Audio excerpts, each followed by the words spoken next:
ಹರಿ ಓಂ. ಈಗ ಲಾಸ್ಟ್ ವಿಡಿಯೋದಲ್ಲಿ ಸಂಖ್ಯಾಶಾಸ್ತ್ರದ ಬಗ್ಗೆ ಹೇಳಿದೆ, ಲಂಬೋದರ ಅಂದರೆ ಯಾವೊಂದು ಅರ್ಥದಲ್ಲಿ ಅಂದ್ಬಿಟ್ಟು ಅಂತ. ಈಗ ಅದರದ್ದು ಮುಂದಿನ ವಿವರಣೆನ ಕೇಳ್ತಾ ಹೋಗೋಣ. ಲಂಬೋದರ ಅನ್ನೋ ಹೆಸರು ಅದಕ್ಕೆ ಏನು ಅಂತಂದರೆ, ಈ ಹೆಸರಿಗೆ ಸಾಮರ್ಥ್ಯ ಮತ್ತು ಸೃಜನಶೀಲ ಕೌಶಲ್ಯ ಇದೆರಡೂ ಹೊಂದಿರೋಂಥ ಹೆಸರು ಇದು.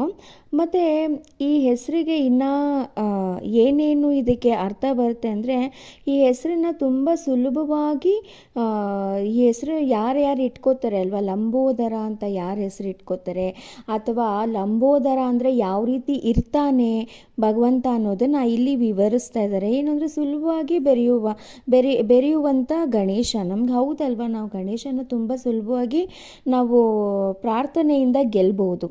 ಮತ್ತು ಕಲೆಯ ಪ್ರೇಮಿಯವನು, ಆಯಿತಾ.